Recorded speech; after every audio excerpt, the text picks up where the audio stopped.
Hello. That seems to be right. So yes, that's the title of the paper.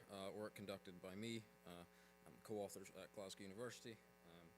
So I'm a lecturer at Glasgow Uni, and I'll just get started with the presentation. So the paper, the journal paper, it contains three things: a lit review of the risks posed between AR users and bystanders, so that's people who are around people using AR devices. A literature review of the existing strategies to mitigate against these harms, and then a survey of consumers' awareness of and concerns towards this potential use of AR for harm, and how we might mitigate some of these harms through consent. And the talk's just sort of an ad for the paper in many ways. So I'll start just by contextualizing everyday AR, and that's this idea of all-day wearable devices which will be ubiquitous and are able to mediate our perceptions of reality in real time. So you can see there that there's a visual a visual augmentation is being added to the reality around the user. And I think we can make the prediction that at some point, we'll all be using these devices in some capacity. There'll be a ubiquitous uptake of them, and in that future we might think, well, what are the risks posed to individuals and to society of these devices? Because these devices, they're sort of being jam-packed full of more and more sensing technologies and more hardware capabilities and things to do. And combined with the processing power of the devices, we get all range of interesting technologies and things which allow for really cool and interesting interactions to occur.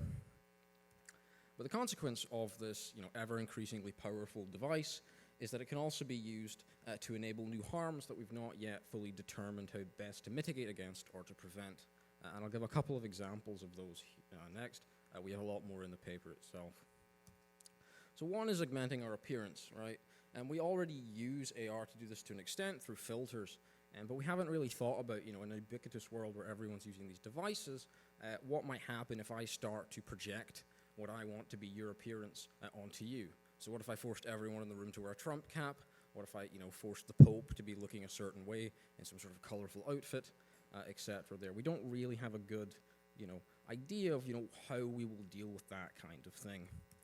Or what if I wanted to censor a particular type of race or gender or, some identifying characteristic, right? I could look at the world in this sort of weird, censored way, but maybe I'm opting into this by default because I don't want to see certain content.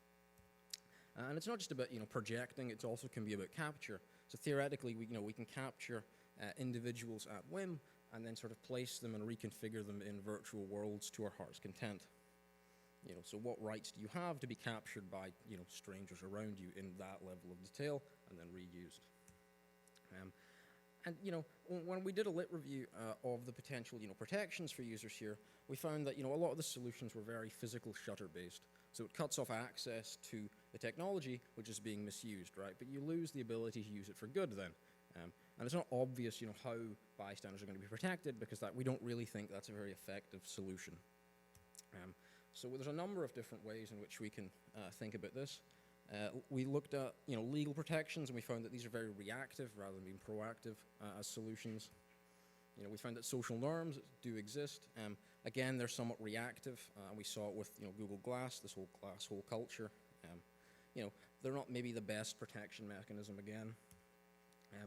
Community guidelines are quite popular for things like AI ethics, but for XR, there's a sort of lack of consensus and concerted effort towards deriving these for sort of perceptual rights. Privacy-enhancing technologies, as we said before, they're very much, let's just cut off physical access to the sensor in use, so we lose the ability to use the device for good at the same time very often. And then low-level protections, there's been a push towards privacy by design and development, but again, we have somewhat legacy software and ideas, so we're building it there, and we're not entirely sure what this default level of privacy by design really means. So that brings us to the survey side of our work. And here we sort of, tried to include a lot of what we'd learned from the lit review to try and capture a snapshot of current awareness and concern regarding AR headset activity, and then think about how we might use consent and build those into privacy-enhancing technologies to sort of, look at contextual digital shutters in place of, say, physical ones. So we had a survey designed where we had 11 different AR scenarios, each presented with a textual description and a pictorial description. You can see a list of them there, so they were very broad and ranged. Some, general things like camera use, microphone use, others which, do a bit of processing to get things like personal characteristics or physiological state interpretation. And we asked people, prior awareness of this, concern regarding the activity, attitudes towards consent, and desired awareness of it as a bystander. So the idea, do you want to be informed of this with a little LED, or do you want something a bit more informative, like a graphic showing you the sensor that's being used? 102 respondents, a range of ages, mostly from the UK or the US, with prior good AR usage in their, previous use of AR.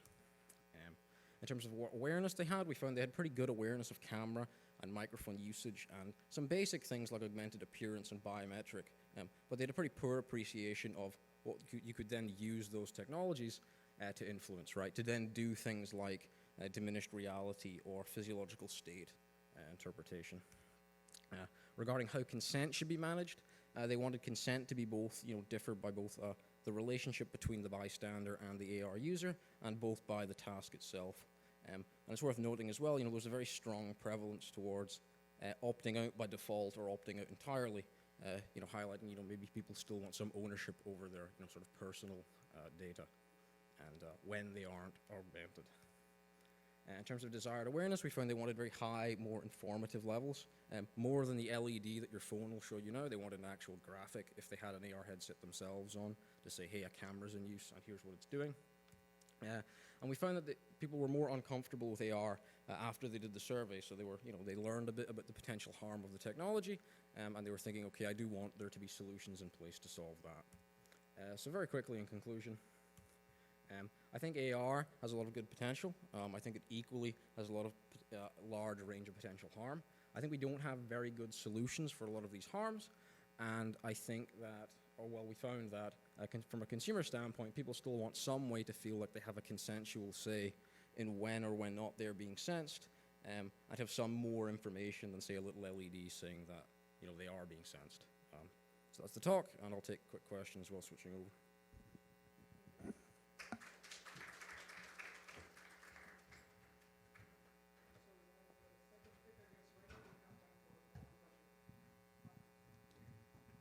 Hi there. I'm the original glass hole. My name is Thad Starner. So one of the problems with the LED and that particular example you're doing is that users have no idea that that even the LED or any of these things that you're proposing are not adequate.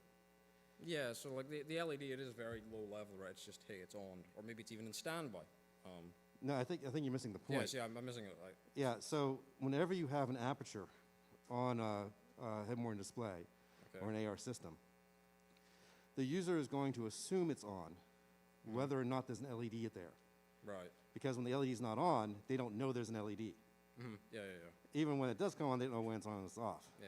So this is a red herring in the survey, right?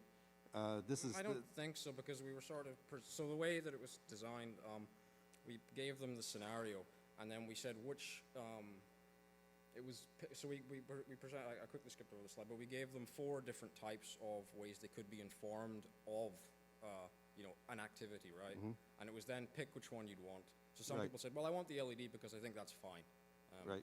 And then others would say, no, I want an actual more graphical symbol to say, here's this thing here. But it's ignoring the problem that if they don't know the device, which is going to be most of the case. Well, we gave them an introduction saying, here's a hypothetical future device, and here's how it might work.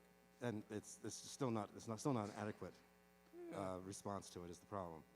So I think one of the things we have here is an education problem, as well as a perception of privacy versus actual privacy that we got to get across. I think that's a huge problem. But I mean, it's the right direction. So we're going to continue this discussion at the panel moment. Thank you again for your presentation. And I would like to invite the second speaker of the session to come forward.